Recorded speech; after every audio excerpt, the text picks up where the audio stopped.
મહત્વપૂર્ણ સમાચારથી બુલેટિનની શરૂઆત કરીએ। રાજ્યમાં કાળઝાળ ગરમી વચ્ચે આવતીકાલથી માવઠાની આગાહી કરવામાં આવી છે। રાજ્યમાં આવતીકાલથી 7 મે સુધી વરસાદની આગાહી કરવામાં આવી છે। આવતીકાલે કચ્છમાં ગાજવીજ સાથે છૂટો છવાયો વરસાદ પડશે। બનાસકાંઠા, સાબરકાંઠા આ તમામ જગ્યાએ ગાજવીજ સાથે વરસાદની આગાહી કરવામાં આવી છે। 4 મેના રોજ કચ્છ, બનાસકાંઠા અને સાબરકાંઠામાં માવઠાની આગાહી કરાઈ।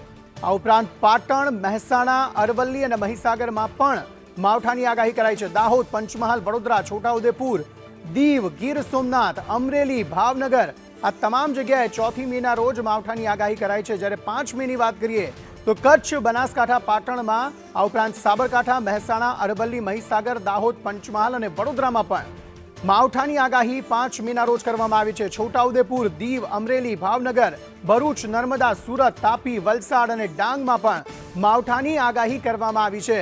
એટલે આ આગામી જે 3-4 દિવસ છે તેમાં કમોસમી વરસાદ જે છે તે લોકોને ગરમીમાંથી ચોક્કસ રાહત આપશે, પરંતુ જે ઊભો પાક છે ખેડૂતોને કનડગત ચોક્કસપણે થઈ શકે છે। પાક નુકસાનીની સ્થિતિ પણ જોવા મળી શકે છે। આ 4-5 દિવસ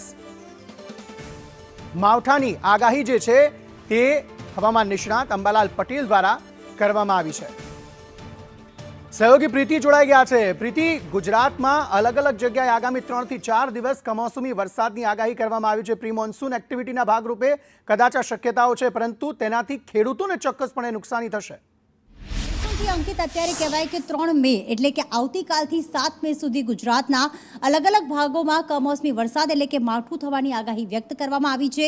હવામાન નિષ્ણાત અંબાલાલ પટેલ હોય કે હવામાન વિભાગ હોય, તેમણે આ આગાહી વ્યક્ત કરી છે। હવે વિંડીના માધ્યમથી આપણે જાણીશું કે આખરે કયા વિસ્તારમાં કઈ તારીખે વરસાદી માહોલ સર્જાઈ શકે છે। અત્યારે આપણે બતાવીએ અને કેમેરામેનને હું રિક્વેસ્ટ કરીશ કે તે વિંડી બતાવે।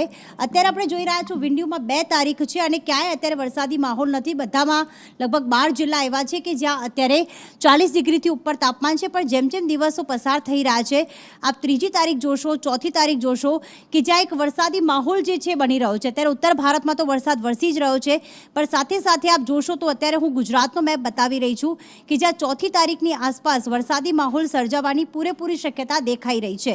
અને એમાં ખાસ કરીને સૌરાષ્ટ્ર અને જે ઉત્તર ભારતનો વિસ્તાર છે એટલે કે 3જી મેના રોજ આપ જોશો તો મહેસાણા છે, હિંમતનગર છે કે જ્યાં વરસાદી માહોલ વ્યક્ત થઈ શકે છે।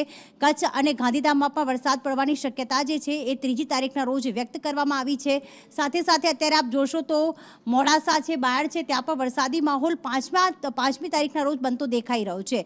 એટલે મુખ્યત્વે કચ્છ છે, સાથે ઉત્તર ગુજરાત છે અને મધ્ય ગુજરાતના પણ કેટલાક ભાગો એ છે, પંચમહાલ, દાહોદ છે, તે અત્યારે વ્યક્ત કરતો દેખાઈ રહ્યો છે। અત્યારે આપ જોઈ રહ્યા છો કે હિંમતનગરના કેટલાક ભાગોમાં, પાલનપુરમાં પણ આપ જોઈ રહ્યા છો કે વરસાદી માહોલ અત્યારે બની રહ્યો છે। તો આ 6ઠ્ઠી મેના રોજ જો આપ જોઈ રહ્યા છો કે જ્યાં આખું સૌરાષ્ટ્ર, ભાણવડ છે, પોરબંદર છે, જૂનાગઢ છે, ગોંડલ છે, રાજકોટ છે કે જ્યાં અત્યારે વરસાદી માહોલ થતો જોવા મળી રહ્યો છે। હું ઝૂમ કરીને બતાવીશ। અત્યારે આખું આ ઉપલેટા છે, જેતપુર છે કે જ્યાં જૂનાગઢ છે, વિસાવદર, બગસરા, અમરેલી, ધારી એટલે લગભગ જૂનાગઢ અને વેરાવળ છે કે જ્યાં 6 તારીખની આસપાસ વરસાદી માહોલ જતો જોવા મળી રહ્યો છે અને ત્યાં ભારે પવન સાથે ધોધમાર વરસાદ થશે, આંધી પવન પણ ફૂંકાશે। પરંતુ જેમ જેમ અત્યારે વિંડી આપણે આગળ વધારી રહ્યા છીએ, 7 તારીખ આવી રહી છે, તેમ તેમ આ પ્રી મોન્સૂન એક્ટિવિટી જતી દેખાઈ રહી છે અને ફરી વખત કાળઝાળ ગરમી પડશે। ખાસ કરીને વાત કરીએ અંકિત તો 3 થી લઈને 7 તારીખ સુધી આ આગાહી વ્યક્ત કરવામાં આવી છે। ત્યાં સુધી એવું થઈ શકે છે કે કમોસમી વરસાદના કારણે જે પાક છે તેને તો નુકસાન થશે, પણ ગુજરાતવાસીઓને આ ગરમીથી રાહત ચોક્કસથી મળશે। આભાર પ્રીતિ સમગ્ર માહિતી આપવા માટે।